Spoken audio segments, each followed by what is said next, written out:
عبداللہ بہت اچھا لڑکا ہے، کاش تہجد پڑھتا۔ ایک نصیحت نبی نے کی، عبداللہ ابن عمر رضی اللہ عنہما نے زندگی بھر اس پر عمل کیا۔ وہ رات کو بہت کم سوتے تھے اور اٹھ کر کے تہجد کا اہتمام کرتے تھے۔ ایک نصیحت کا یہ فائدہ ہے کہ اپنی زندگی میں گاٹھ باندھ لی اور اس نصیحت پر عبداللہ ابن عمر نے عمل کیا۔ جو آدمی سخاوت نفس سے یعنی اللہ کے راستے میں خرچ کرنے کی نیت سے مال کو حاصل کرتا ہے، بورک لہ فی، اللہ اس کے مال میں برکت دیتا ہے۔ ومن اخذہ باشراف نفس، اور جو آدمی مال کو صرف لالچ کے طور پر حاصل کرتا ہے، لم یبارک لہ فی، اللہ اس کے مال میں برکت نہیں دیتا۔ کہا اللہ کے نبی صلی اللہ علیہ وسلم قسم ہے اس ذات کی جس نے آپ کو حق کے ساتھ مبعوث کیا ہے، آج کے بعد میں کسی کے سامنے ہاتھ نہیں پھیلاؤں گا۔ نبی نے ایک نصیحت کی، اس کا اثر دیکھیے، جب تک ان کی زندگی رہی کبھی کسی کے سامنے ہاتھ نہیں پھیلایا۔ حضرت ابوبکر صدیق رضی اللہ تعالی عنہ کا زمانہ آیا تو حضرت ابوبکر صدیق نے ان کے مال کا جو حصہ بن رہا تھا، کہا حکیم بن حزام آؤ اپنا حصہ لے لو، کہا میں نہیں لوں گا۔ پھر ان کا زمانہ چلا گیا، پھر حضرت عمر کا زمانہ آیا، حضرت عمر فاروق رضی اللہ تعالی عنہ نے کہا کہ حکیم آؤ اپنا حصہ لے لو، انہوں نے اس وقت بھی اپنا حصہ نہیں لیا کہ جب تک ان کی زندگی رہی کبھی کسی کے سامنے ہاتھ نہیں پھیلایا۔ ایک نصیحت جو اللہ کے نبی صلی اللہ علیہ وسلم نے کی، انہوں نے پوری زندگی اس نصیحت پر عمل کیا۔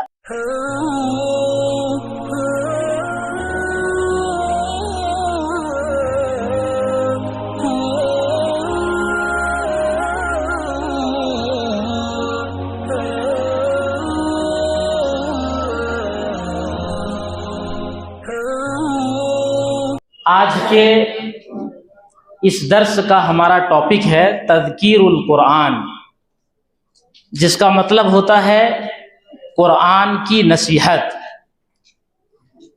قرآن کریم ایک ایسی کتاب ہے جو اللہ رب العالمین نے بطور نصیحت کے اور لوگوں کے لیے خیر خواہی کے لیے اللہ رب العالمین نے اتارا ہے۔ تو اس قرآن کے اندر نصیحت کا انداز اللہ رب العالمین کا کیا ہے، کس اسلوب میں اللہ رب العالمین نے نصیحت کی ہے، اور قرآن کریم کے اندر نصیحت کا مطلب اور معنی کیا ہے، یہ ساری تفصیل انشاءاللہ آج کے اس درس میں رکھی جائے گی۔ تو قرآن کریم میں نصیحت کے لیے جو الفاظ اللہ رب العالمین استعمال کرتے ہیں، ایک لفظ جو بہت زیادہ کامن ہے وہ ہے ذکر۔ ذکر کے معنی نصیحت۔ دوسرا لفظ جو استعمال ہوتا ہے وہ خود نصیحت کا لفظ ہے، اور تیسرا لفظ جو استعمال ہوتا ہے وہ ہے موعظت۔ موعظت کے معنی میں بھی نصیحت کے ہوتا ہے۔ تو نصیحت کا مطلب ہوتا ہے کسی کو خیر خواہی چاہنا یا خیر خواہی کے لیے کسی کو راستہ بتانا۔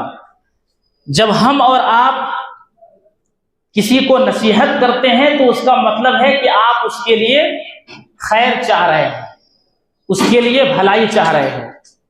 تو کسی کے لیے بھلائی چاہنا یا بھلائی کی باتیں بتانا تاکہ اس کو وہ چیز عطا ہو، دراصل اسے نصیحت کہا جاتا ہے۔ اللہ رب العالمین نے قرآن کریم کے اندر نبی اکرم صلی اللہ علیہ وسلم کو سب سے پہلے یہ حکم دیا ہے کہ آپ نصیحت کریں۔ سورۃ الاعلیٰ کے اندر اللہ رب العالمین نے فرمایا فذکر ان نفعت الذکریٰ، آپ نصیحت کریں جہاں نصیحت فائدہ پہنچائے۔ آپ نصیحت کریں اگر نصیحت فائدہ پہنچائے۔ تو اللہ کے رسول کو حکم دیا جا رہا ہے کہ آپ کو نصیحت کرنا ہے۔ اسی طرح سے سورۃ الغاشیہ کے اندر اللہ رب العالمین نے کہا فذکر انما انت مذکر لست علیہم بمسیطر، آپ نصیحت کیجئے، آپ نصیحت کرنے والے ہیں، ان کے اوپر